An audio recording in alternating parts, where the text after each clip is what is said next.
All right, welcome everyone. This is Q&A. Again, I want to welcome everyone. This Q&A. A few questions came in. We'll see if we get to both of them. No, absolutely no guarantee, as we always say. So one question came in that whatever comes up, comes up quite a bit, and that is when we're going through the most outrageous, horrific trials of our lives. How do we keep our faith strong and steadfast? In other words, we can have a lot of challenges. We can have them all at once. When it comes to, let's say, financial challenges, challenges with family, challenges with self-esteem, challenges with health, and everything in between, right? All these things come up. That's why I started my group. Pain is your gain, right? Discussing a lot of these issues, making some videos, during the week, right? I'm just going to make one announcement. I'll make mention at the end as well.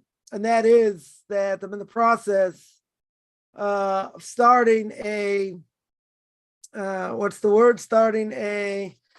guess we'll call it life coaching, for lack of a better term, right? More or less like one-on-one, dealing with these issues, self-esteem, difficulty with family, difficulty with, dealing with health, all these things, livelihoods, everything at once, so to speak. So I'm in the process of going to get that off the ground soon. Hopefully. So just want to make a plug for that. So what's a simple answer?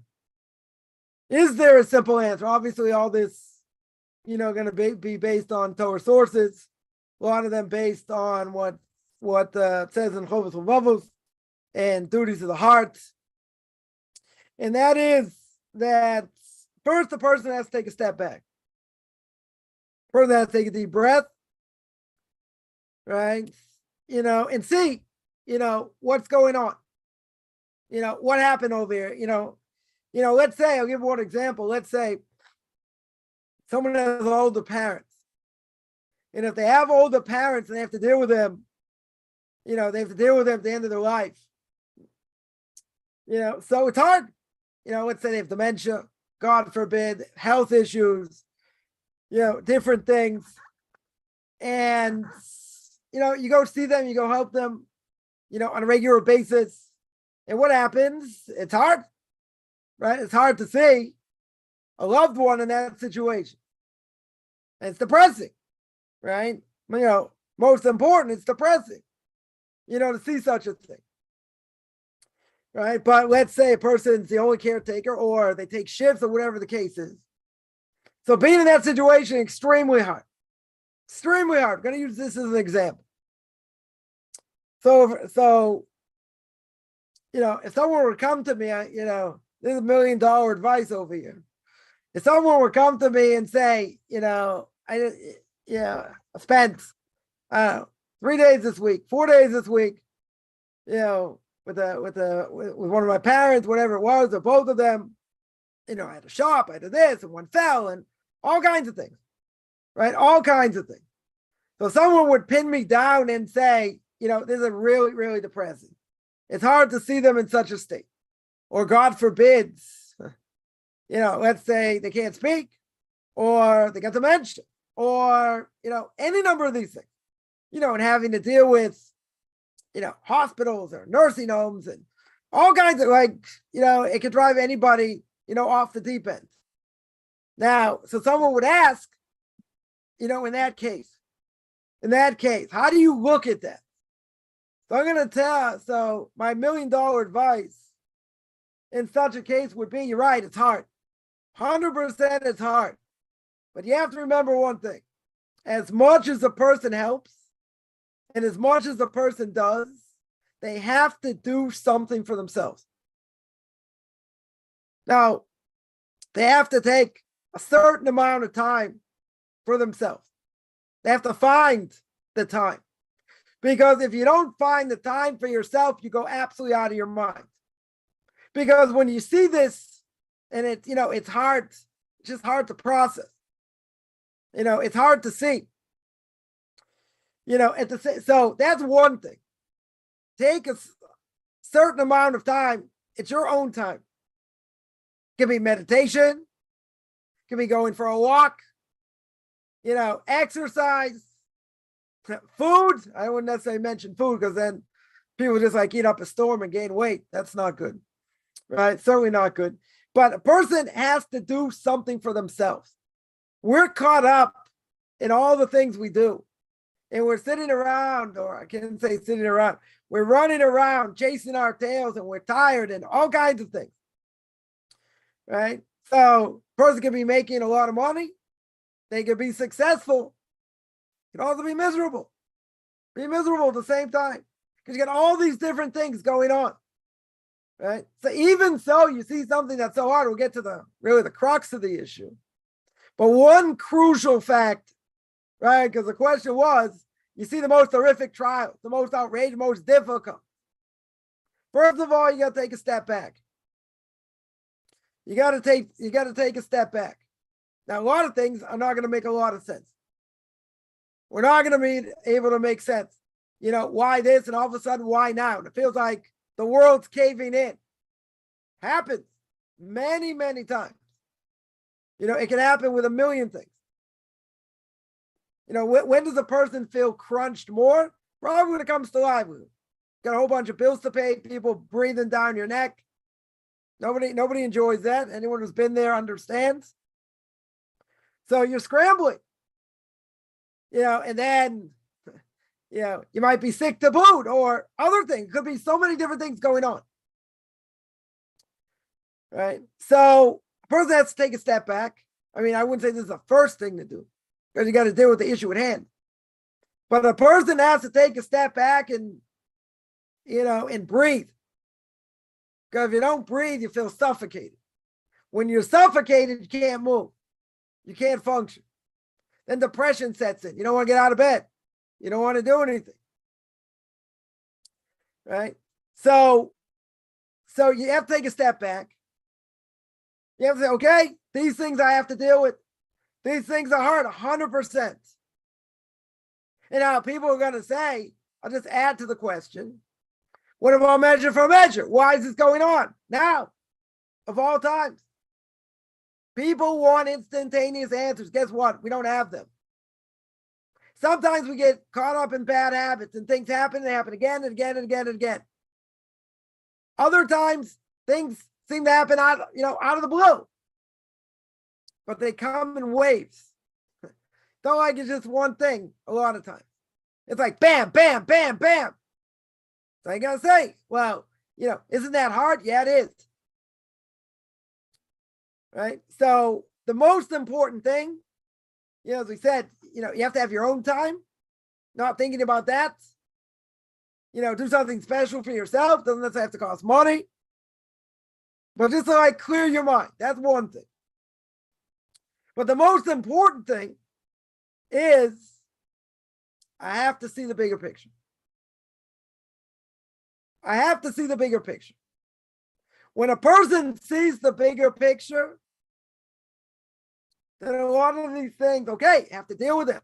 They may be crazy. They may be outrageous. But when I see the bigger picture, it's a whole different world. Because these things don't look so bad after all. You're going to say, not true. They're still pretty big, still pretty crazy. Could be. Not going to deny that. Could very well be.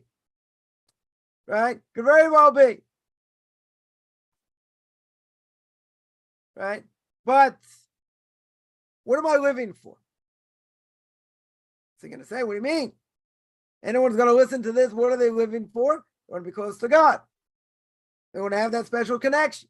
Whether they want to convert, don't convert, doesn't matter. They want to have this connection. Right? So now when they want to have this connection, what happens? Not so easy, is it? In a previous life, when people doing other things, you'll say other things were going on, but it's not like this. Totally not like this. You're going to say, so why is it like this?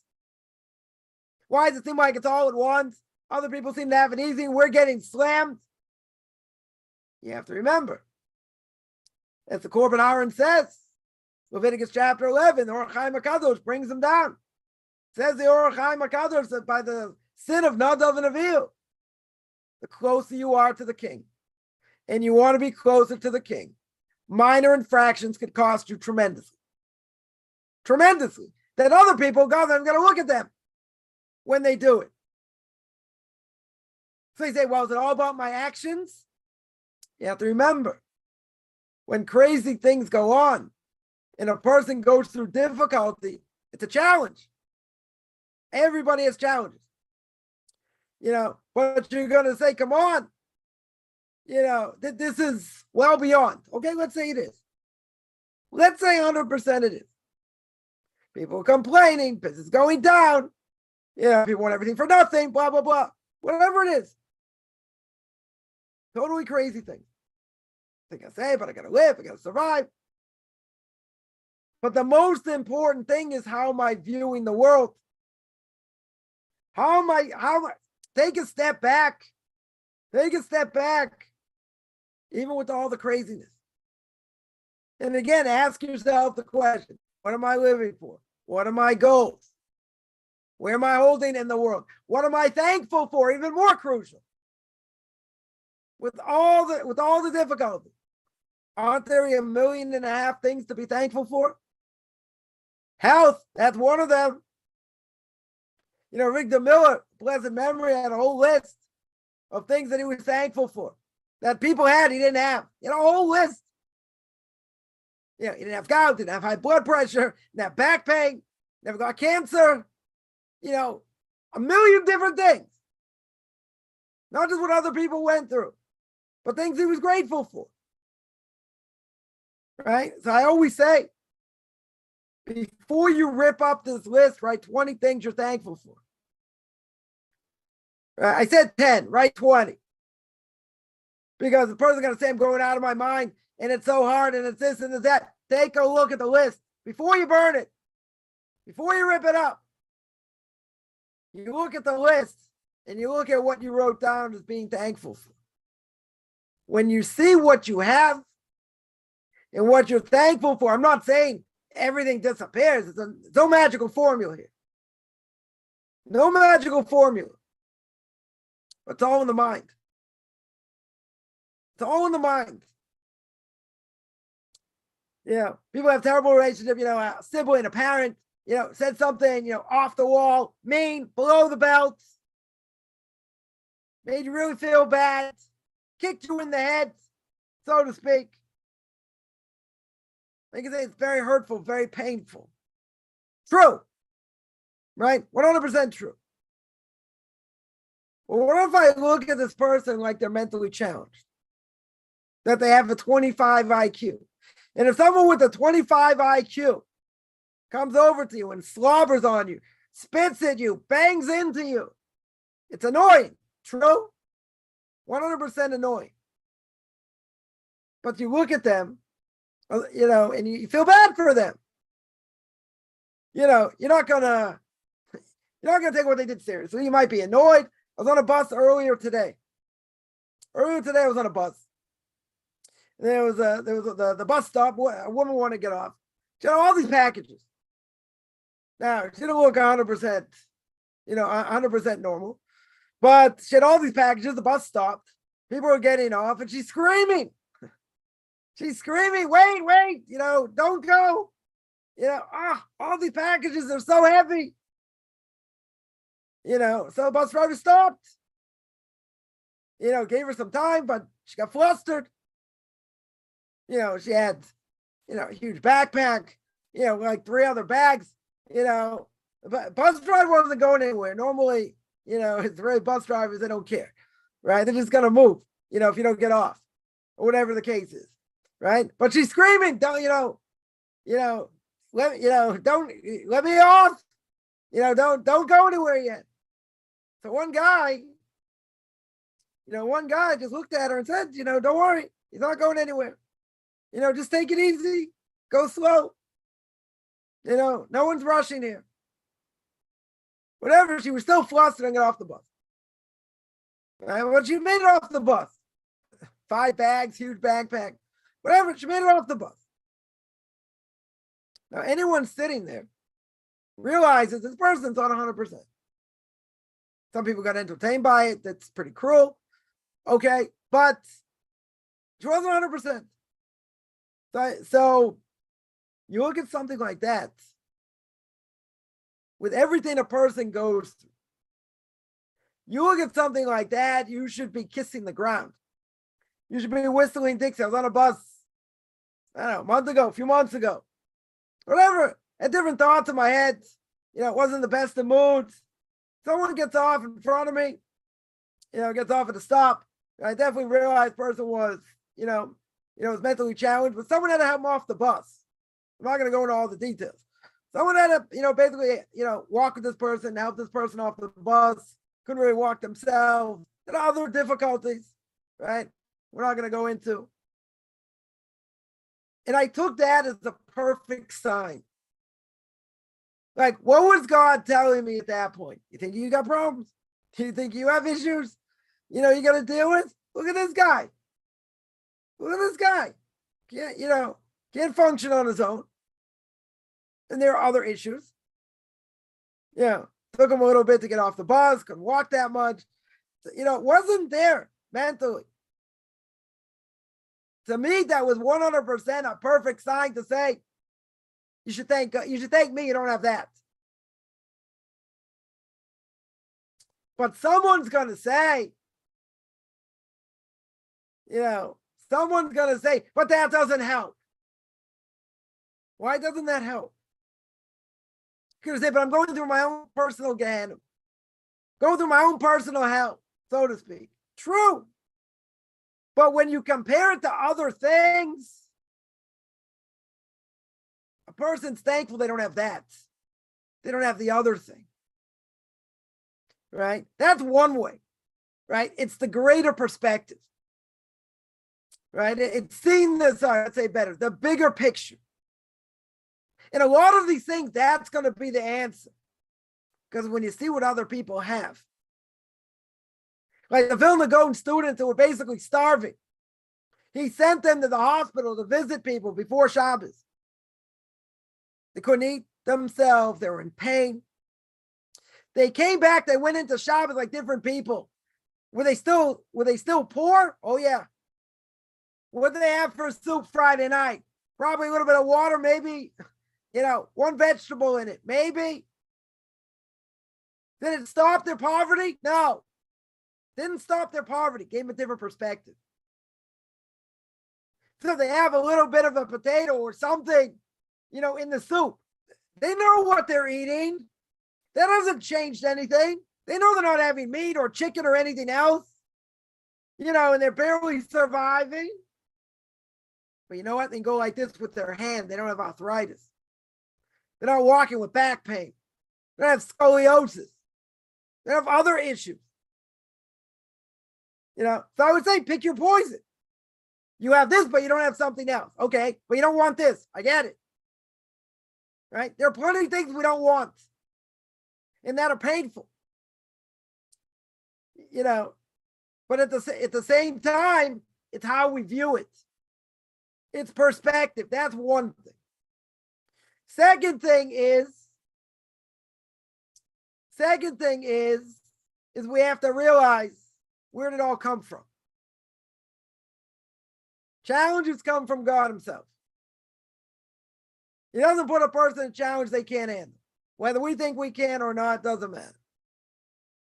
But at the same time, we should be saying when a golden opportunity to draw close. Huge opportunity.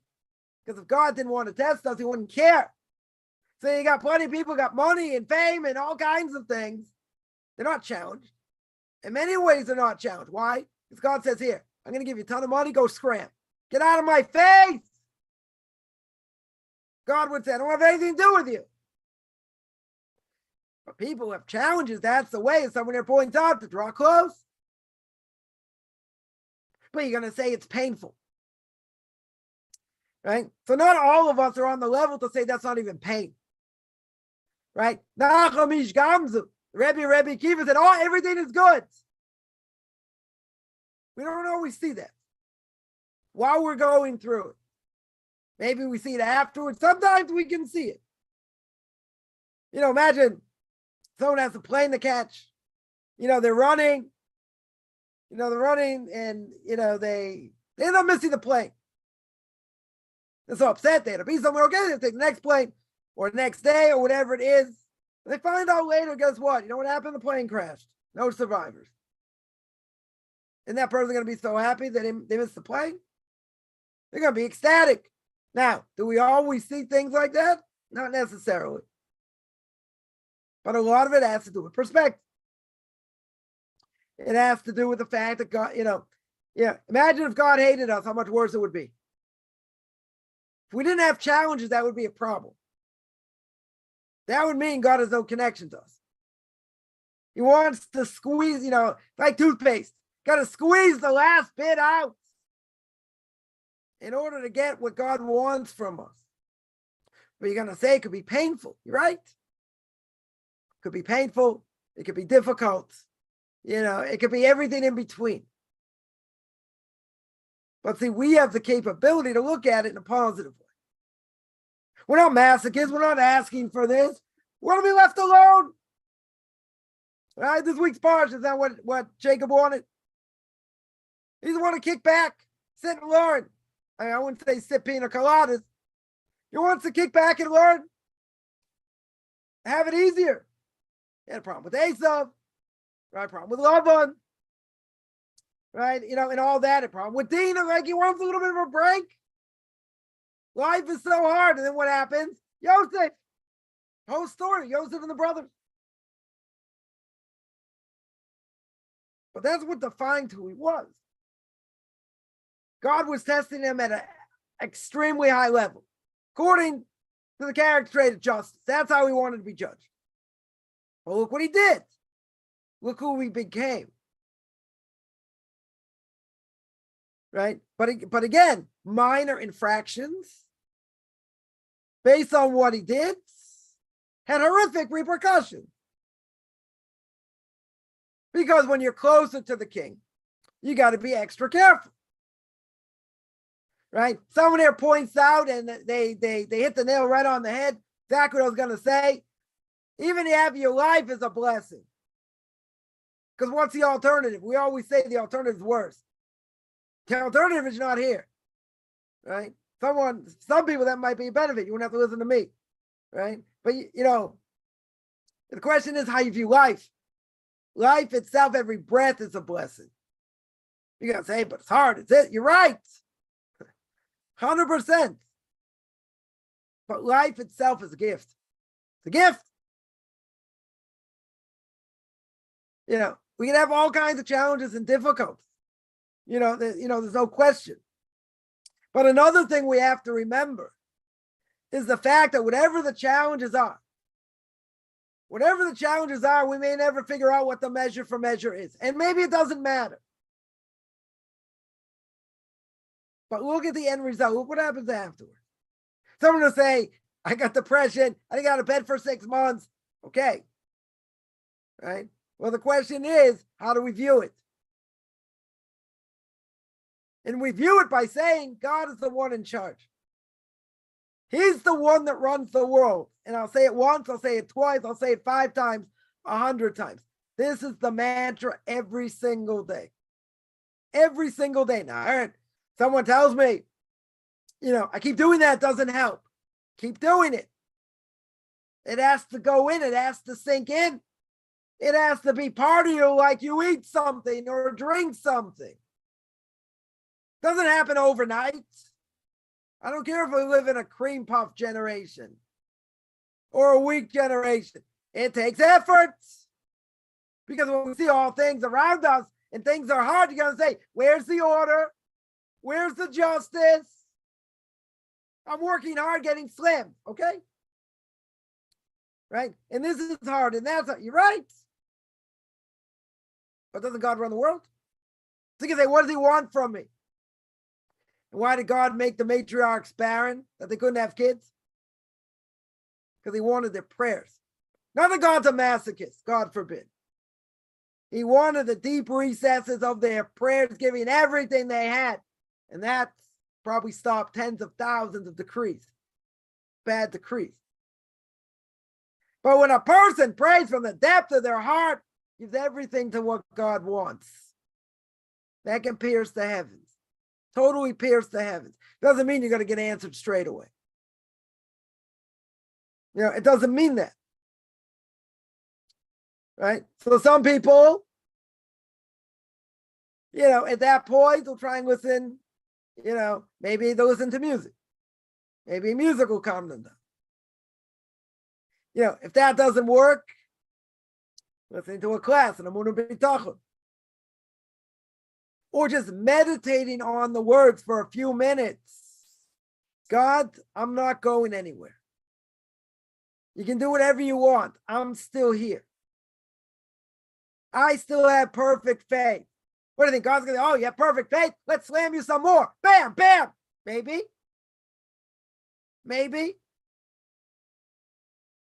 But he's giving you a golden opportunity. It's a golden opportunity to draw close. So I haven't said this too many times in my own life, but I've definitely said it. When certain things came up and I said, okay, I do not know what you want here.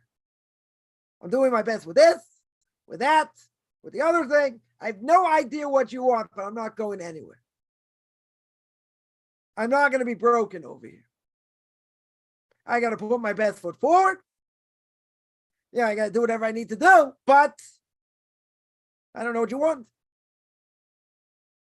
I don't know what the measure of a measure is. I don't even care what the measure of a measure is. But we have to say that. When things look totally, out of control, we have to say, you're the one who can take it away. You can do anything in the blink of an eyelash. Don't think he can't. He can do anything. Says Rav Avigdor Mill, when a person understands they have somebody to lean on. Who we gonna lean on? Avinu Shebashamayim, our Father in heaven. You leave it all to him. The most difficult things, you're gonna say, I don't know what you want here. You're gonna take care of it.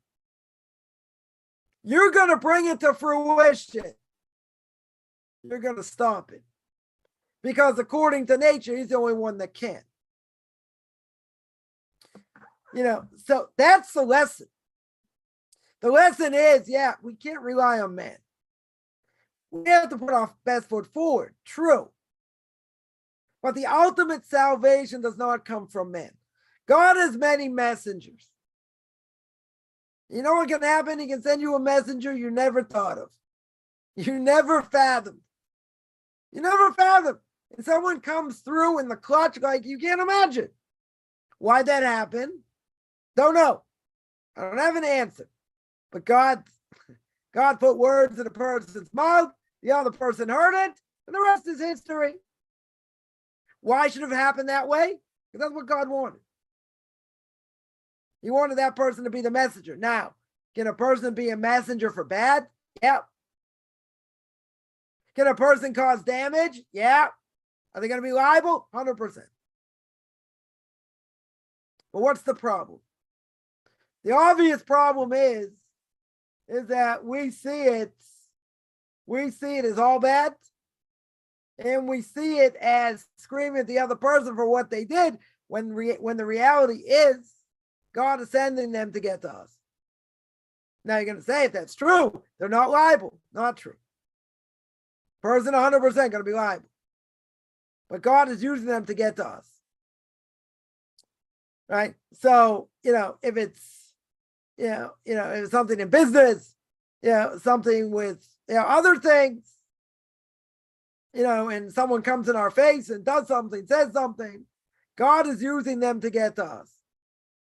So if a person, God forbid, would whack a dog, we always say, you hit a dog with a stick, who's the dog go after? The stick. Doesn't go after the person. Dog's not that intelligent. Even though they see the person do it, they're going after the stick. Right? So we have to realize that stick is being used against us. That stick is guilty, but God's using them to get to us. They're the conduit. They're the messenger. Now, we may not always get the message, but at the same time, we have challenges, all the time. All the time we have challenges. Again, could be with our kids, could be with family, could be with health, could be with livelihood, could be a million different things. A million different things. Right? First of all, God runs the world, God's in charge. Right? That we have to realize and we have to live. We have to believe. Put it in our insides as much as possible. There's no one outside of him. And if God wills it, it will be. If he doesn't will it, it won't be. That's one thing. Right? Second thing is what am I thankful for? What am I thankful for? Got 1.5 million things to be thankful for. But someone's going to ask, you're right, I have 1.5 million things to be thankful for. What's the problem? What's the problem? I'm getting knocked around right now. So being thankful for other things doesn't help. Well, why not? Why doesn't it help? Why does that thankfulness go out the window? You're thankful you can breathe. You're thankful you got a roof over your head, whether you own it or not, doesn't matter. Thankful you have food. Thankful you have money, some more, some less, whatever it is. There's so many things. So many things. You're right. Does that offset all the outrageous things that go on? It's perspective. Perspective. I think, if more people understood it, they wouldn't have this question. But what happens? All our rationale goes out the window when we're tested. Person can have the greatest faith and belief in God and that he runs the world when your bank account is full. When your bank account is empty or relatively empty, and you got this bill, that bill, the other bill, what are you going to do? Where's that big faith? Everyone's got big faith until they get challenged. Faith has to come even when we're not challenged. But we have to understand where it comes from. We have to put our best foot forward, okay? But it's how I view it. And I can tell you, if I would have known this years ago, it would have answered so many questions. People said this, people did that, different things. It would have answered just about everything. Put things in a normal perspective. I didn't have that, so okay, got it later. But retroactively, if I would have got it before 100%, it would have been a totally different world I would have lived in. Totally different world. Right? I would have had so many questions. I'm not saying it would have been, everything would have been so easy, but it's perspective. If you understand people say things or do things and it's a challenge, or these people are mentally challenged, quote unquote. And so who cares? Cares what they say, what they do. But someone's going to say, but they cause damage. Okay. But over time, they're not going to have a pull on you. They should never have a pull on you. Like someone said to me recently, they said, I was just telling them a story how I got locked in the bathroom, right? This last video I just made, right? I got locked in the bathroom. So I said, someone said, well, why didn't you pray? I said, well, I couldn't because I was in the bathroom. I was in the bathroom, can't pray in the bathroom. So the person says, tongue in cheek, oh, is that one of the rules? Right? They always say, oh, is that one of the rules? No, my answer was, yeah, that's one of the rules. It's a disgusting place. Doesn't matter if there's nothing in the toilet or not. Can't pray there. Whatever. That was it. I could have gone on for 3 hours on that. Easy. I went bink. Didn't even give it a second thought. It's just good I get to bring it out in some of my classes. Right? So what's this person? Oh, it's one of the rules. It's one of the things you can't do. If I breathe on your food, does it mean it's not kosher? I said, no, it just got bad breath on it. So people are insane. I'm going to take what they say seriously. Comes to Judaism? No. But you're going to say it's an underhanded, disgusting comment. Yeah, you're right. Right? So how am I able to go like this, Bink? How am I able to knock it off? Because this person's retarded, right? So, oops, sorry, can't say that. This person's mentally challenged. They're mentally challenged. I wouldn't take one thing they say serious about Judaism, not one. I don't know anything. You can say, but it's painful. Okay. Right? And that was the best advice someone gave me. These people are insane. And they are in different ways. So you say, but what they, but you take what we do so seriously. True. Right? And we spend so much time learning and working on ourselves and, and working on character traits and learning Musar and all this. True. And they're crushing everything we believe in. Okay. You're right. You're right. But you know what? I look at that person like, he's got the IQ of a puppy dog, of a pit bull, some other animal. Doesn't matter. He's got a 0 IQ over here. So I'm going to make fun of it. You want to get under my skin? I don't think it's going to happen. Oh, you really think? That's what the Torah is. And they could be self-hating Jews, self-hating non-Jews, whatever. Right? At the end of the day, it's all perspective. It's all perspective. I know where they're coming from. I was there. I know exactly where they're coming from. You say a person's oversensitive, it makes it more difficult. True. But if you understand, they're just trying to get under your skin. If you let them get under your skin, they win. How do you not let them get under their skin? Because you look at them like a puppy dog. You look at them like their brain is this big. When someone's got a brain this big, sorry, I'm just not going to take what they say seriously. They can say you're closed-minded, you're this, you're okay, so what? Sticks and stones, let them talk. Let them talk. I can flatten them like a pancake in 30 seconds. Totally flatten them like a pancake. It's not going to come to that. There's no point. Right? But someone will say, but what they said was mean. In what perspective?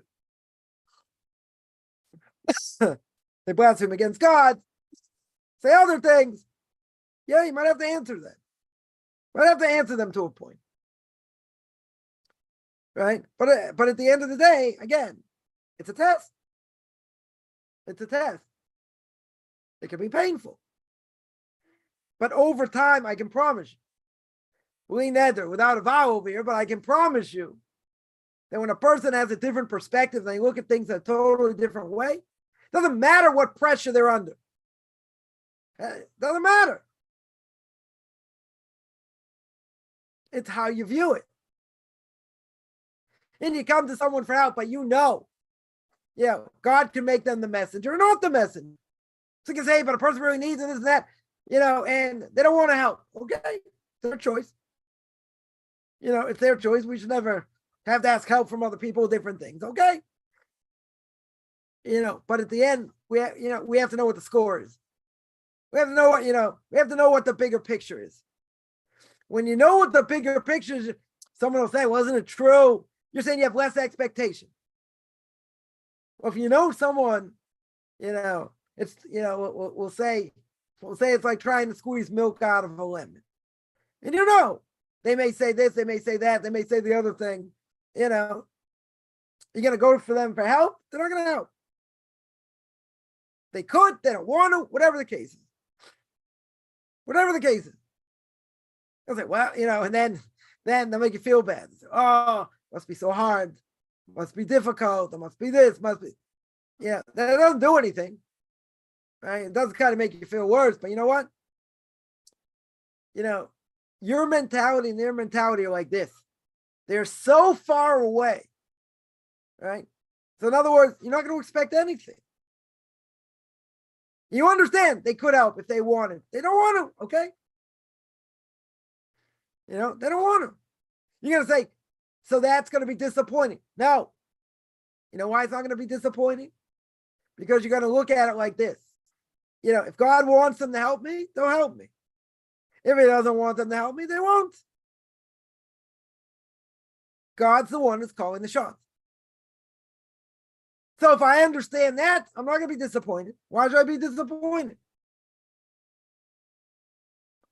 Right? So you're going to say, but you expected. No. You didn't expect. You expected the opposite. And if someone came through, okay. You know, someone told me a story. You know, someone's going to help them out and, you know, this and that wasn't totally expected. And they gave him double. They gave him double. Why? You can tell me they felt bad, this and that. You know why they gave double? Because God turned the screws in their head to give double. That's why he did it. The only reason. Otherwise, they wouldn't have done it. Why now and not before? I can't answer that. Right? It's all perspective. It's all, you know, it's all digging deep and understanding where it all comes from. And if you know, if you don't understand where it comes from, then you're right. Every single challenge, a person's going to go bam, bam, going to get slammed upside the head. And you're not going to know how to deal. But again, there are things well beyond this. Might take therapy, might take other things, right? But I guarantee, again, no vows here, but I guarantee if someone has the right mentality, even if they have other issues, I would say 80% can be taken care of. Without therapy, without anything. Because they have the right perspective. Now, I'm not going to say that certainly by, you know, all mental illnesses and, you know, and all that, right? I'm not saying that. What I'm saying, you know, people have difficulties. Whatever the difficulties are. You know, going through this over and over in different ways, different examples, people will see. It will calm them down, even without meditation or other things. It'll show them what they're going through, what the purpose of life is. They'll remember. They'll keep saying it over and over. It's a test. It's a test. It's a test. And I heard Rabbi Pesach Krohn say last week, you know, he said, this is a test. I'm going to pass it 100%. You can say, well, it takes a big person to say that. No, doesn't necessarily take a big person. It's perspective. When a person understands that, and you understand God's 100% in charge, you can give everything to him.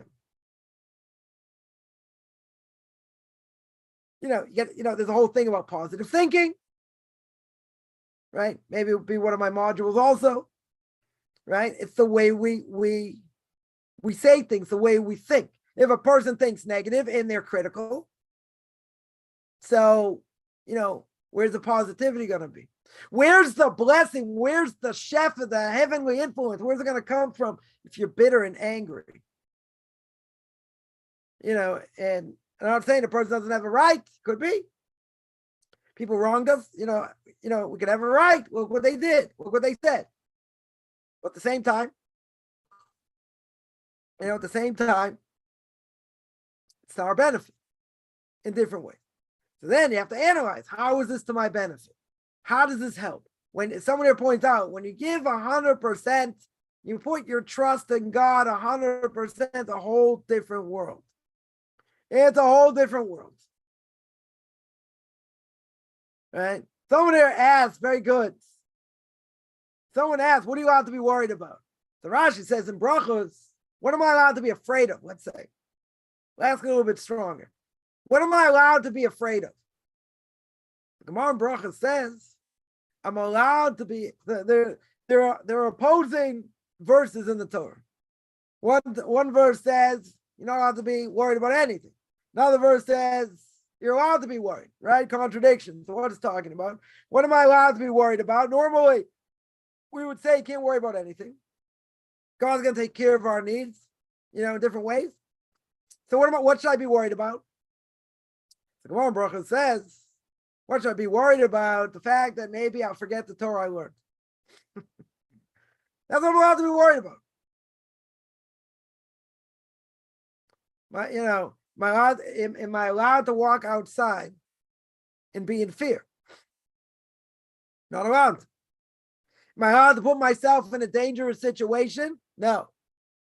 That you can't rely on miracles. Right? Normally you tell me someone does the mitzvah. I spoke about this week in the Torah portion of the week. The person goes out and does the mitzvah, shouldn't be damaged. Shluchei mitzvah in a someone who goes out to do a mitzvah, right? It shouldn't get damaged.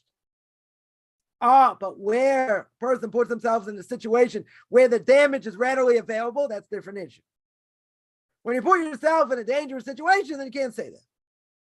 Or a potentially dangerous situation. But in general, person goes out to do a mitzvah, nothing bad's going to happen. For sure, nothing bad's going to happen. Unless there's a danger on the way. So I'm afraid, I'm allowed to be afraid. I'm allowed to be afraid I might forget my Torah. I gave a shmooze on this years ago when, here there are a lot of bus bombings and different things, going on a daily basis.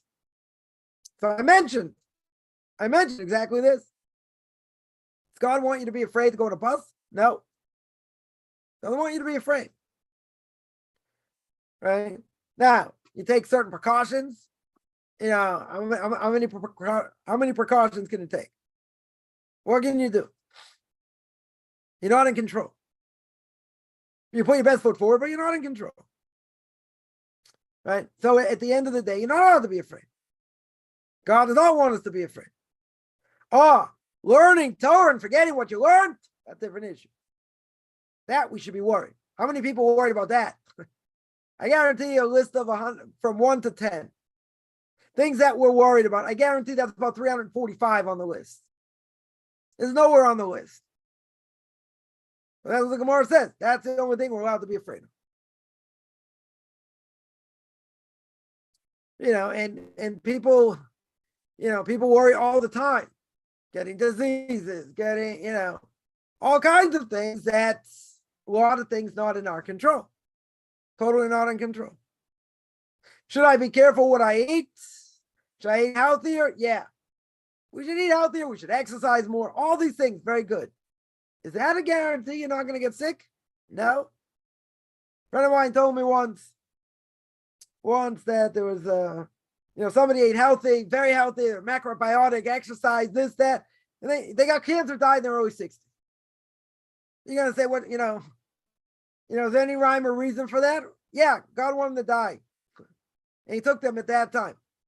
Now, is it better for your body to be healthier so you can function better? Sure.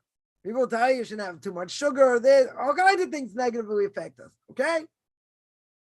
Right? But is that a guarantee the body stays healthy? You live till 95? No guarantee. You can have people that smoke like no tomorrow and they live till their 90s. And someone else who never smoked and died in their early 60s or earlier. Why? Well, my Rebbe would say if everyone died the same age, no one would repent. These are wake-up calls also. But we have to know, especially like this, we have to know why we're living. What the purpose of our lives are. They're going to say, I understand the purpose of my life, but I'm getting beaten down in life. Okay? So that means, no offense to whoever's going to say this, but what that means is you don't know what life's about. You're going to say, how can you say that? I changed my life. I'm doing this and doing all kinds of things. How can you say I don't know what life's about? Because getting beaten down in life should not have that effect. Because there's a mind to heart disconnect. The mind will tell you everything I said is 100% true. The mind will say, yeah, they'll get strength from it. They'll say, yeah, it's true. But the heart can't digest it because you just got hit upside the head 4 times with different things. And everything at once, you feel like you're in quicksand and you can't get out. Right? That's what everyone's going to say. But I'm getting beaten down in life. Okay? So where's the perspective? Where's understanding what life's all about and putting it into practice? It's out the window. That's where it is. Right? So that I would say, anyone who's going to say that, again, no offense, you're not a believer. You're a heretic. Because you don't believe God runs the world. Even the Gemara says when there's a sword at the side of your neck, God can still have mercy and save you. You might die, okay, but you never give up hope. There's no such thing as giving up hope. God can change anything in the blink of an eyelash. Say it over and over and over till it becomes part of you. Once it becomes part of you, you're not going to ask this question. It doesn't mean life is easy and everything disappears. Right? But you're going to make it so part of yourself, it's not going to matter. You know, same time, I would say, with all that, you got to take a little bit of time for yourself. Whatever it is. You know, read a book you wanted to read for a certain amount of time. You know, different things that makes a person feel good. You know, a person listens to a class, they listen to music, whatever. You know, a person does that, you need time for yourself. We never have time for ourselves. We're too busy. We're always running this out. You have to find a certain amount of time. It doesn't have to be hours on end, but it has to be things that you enjoy. And if it's something that you enjoy, okay. Then, okay, now back to the rat race. You took a break. Took a break from the rat race, now I got to jump back in. But these things do not come overnight. These are things that have to be worked on. They have to be nurtured. It has to be done on such a regular basis, especially in times we're living in, where everything looks totally upside down in a lot of different ways. Right? And a person will give a sigh and a kvetch and a this and a that. Right? But someone here mentioned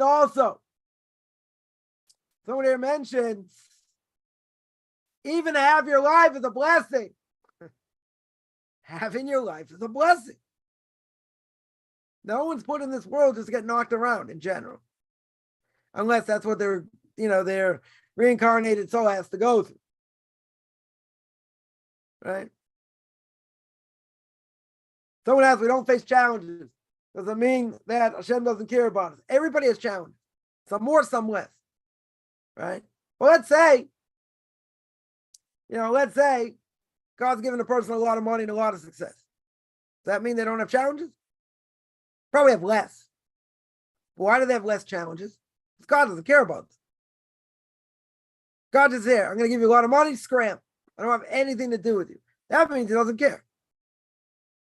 Right? So my Rebbe says many times, we got to be careful. Because if we have it easy in certain ways, maybe God's saying the same thing. Maybe God's saying, I'm going to give you, your portion of the world to come. I'm going to give it to you now. Why shouldn't we be worried about that? If things are going easier. Someone will say that, by me, it's not, that'll never be the case. Because there are always things going on. Okay? Right? But he said you can't take anything for granted. Right? That's another thing. If you're writing things down that you're thankful for, that means, when are we truly thankful? We're truly thankful when we don't have what we have. In other words, when something goes wrong, then we look at it a different way.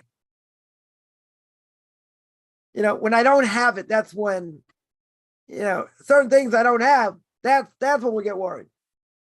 That's when we realize how good it is. Right? The problem is, sometimes things have to be taken away in order for us to realize what we really have. So that essentially is very sad. Because why can't we appreciate it when we have it? Make the most sense. Appreciate what you have. Don't appreciate it until you don't have it.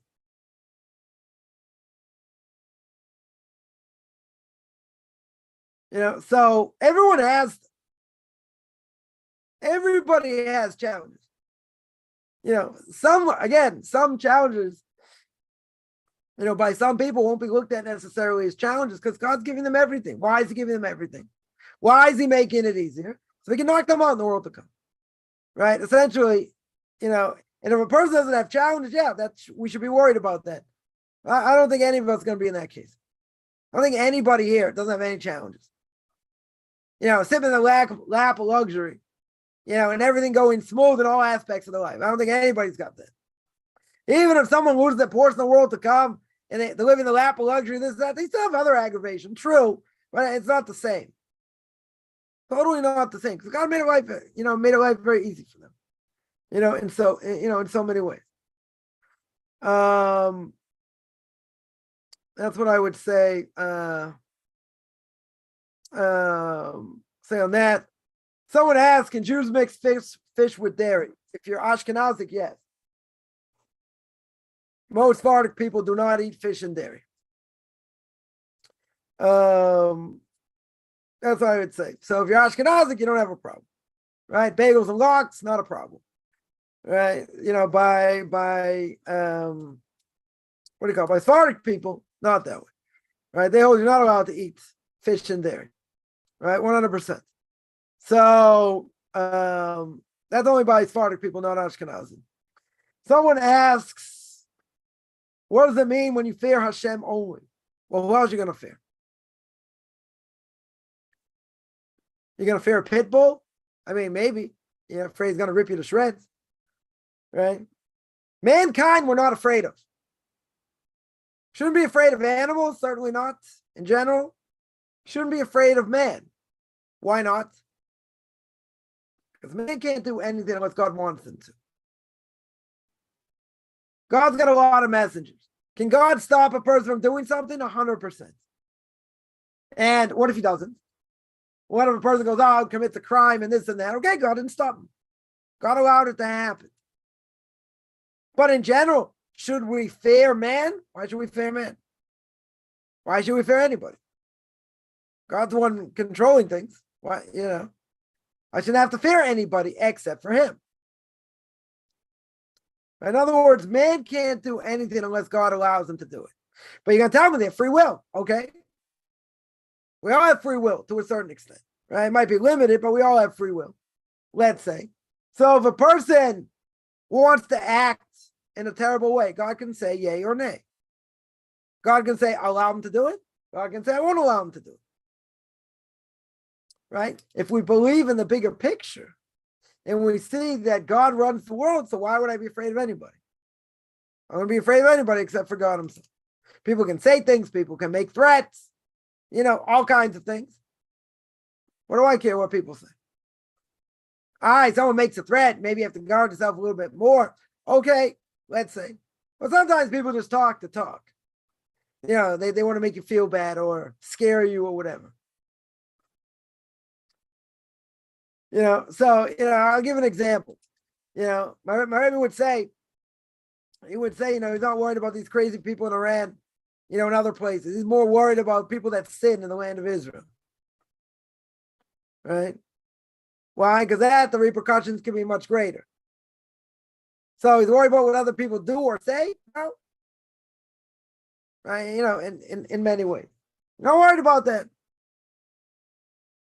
Right? He's worried about what God's going to say. How God's going to look at it. That should be our focus.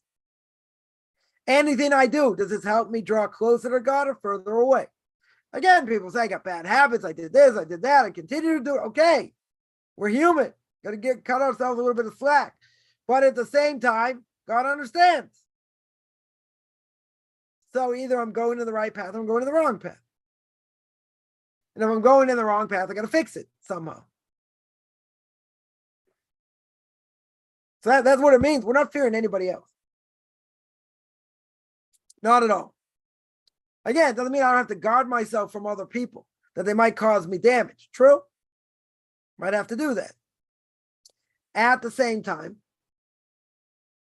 a person has to realize that no one can cause a person damage unless God allows them to. God's going to show us in the next world, after 120 years, all the things he stopped happening to us. There are plenty of things that did happen, but he's going to show us things that didn't happen and how he stopped them. Could be, things that were horrific that could have happened. They didn't. We don't see that now. Right? Many things we don't see. So he's the one in control.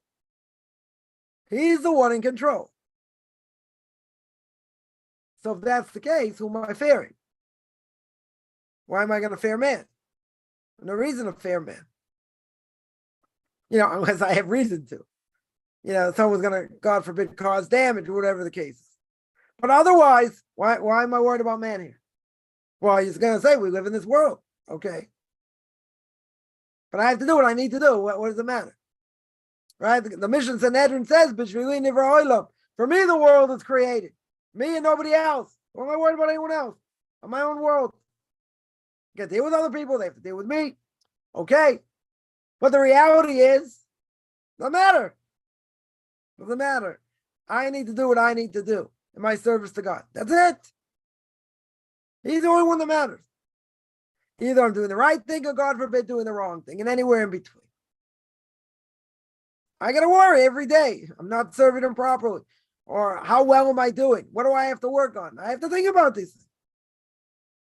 I have to make it a self-account.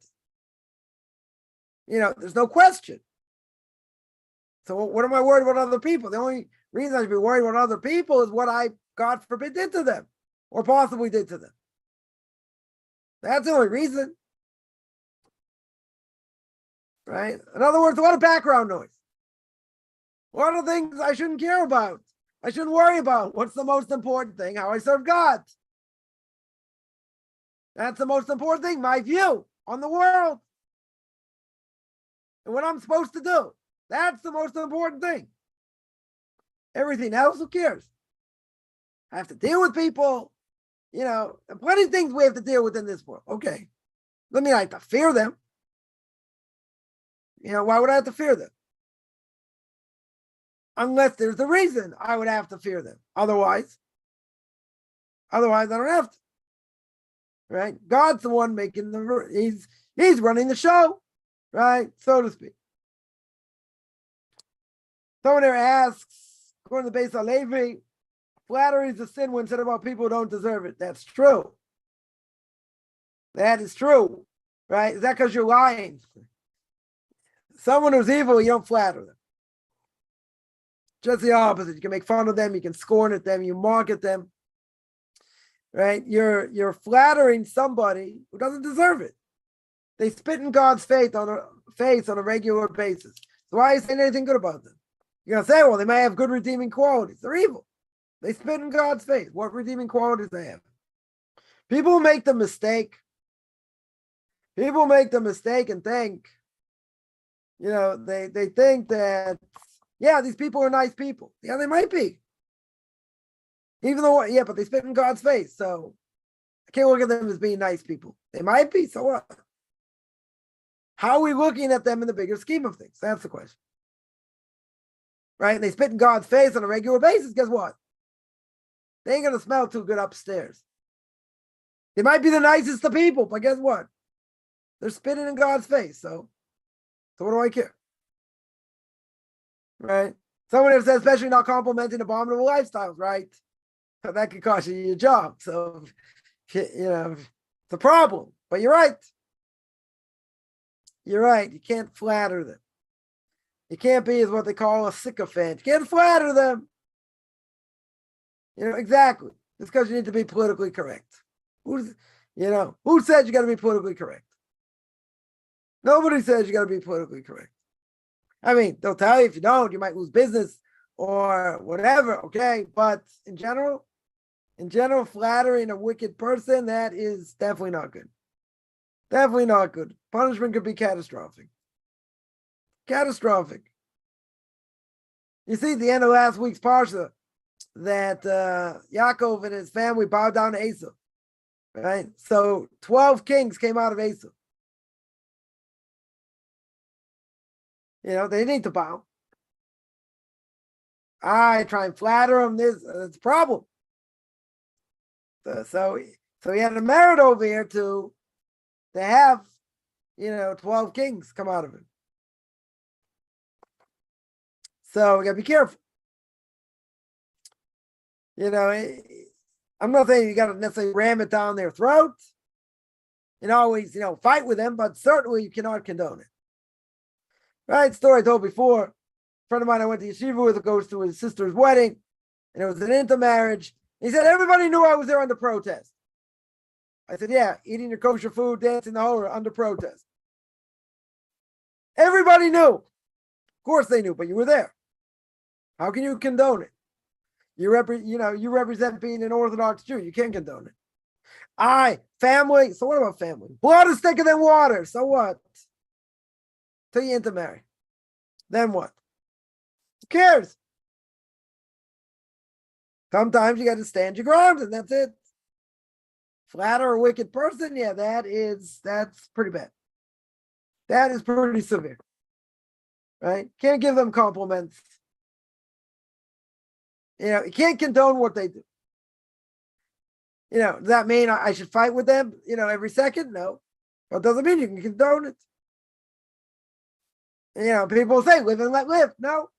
There's the right way, there's the wrong way. You don't like it? What would my Rabbi say? Go eat kugel. You don't like it? Go eat kugel. That's what the Torah says. Right? That's what the Torah says. Forbidden.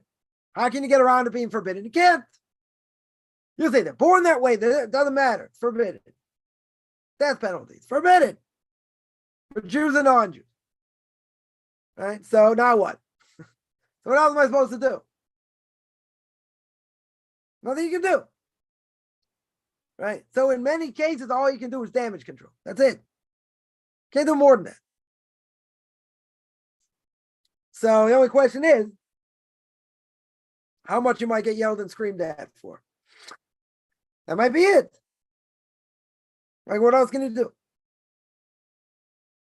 I should say it's a good thing. Can't do that. Yeah. But they may say this, they may say that. Let them say whatever they want. There are things you can't do. And that's it. It doesn't matter how bad it looks. Does not matter. Someone asks, can Noahide attend a Christian funeral? Not if it's in a church. Certainly not if it's in a church. If it's not in a church, it's not a religious service per se, then there wouldn't be an issue. But if it's a religious service, that would be forbidden. Yeah. Any other questions?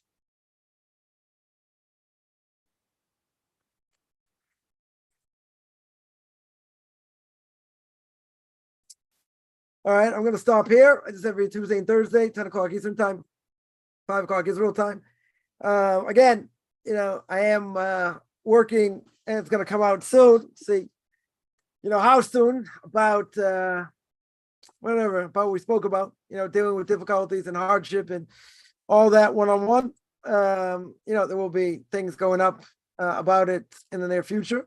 Otherwise, anyone has any questions, find me on Facebook at Michael Chaim Kaufman or Beyond Orthodox Conversion Judaism. You can send me an email, rabbichaimkaufman@gmail.com, RBBICHAIMCOFFMAN@gmail.com. Wish everyone a good beginning of the day or middle of the day. I'll mention, I think, Tanakh Talk also we're going to be on later, 8 o'clock Eastern time. Otherwise, going to sign out. Wish everyone a good beginning of the day, middle of the day, depending where you are, almost end of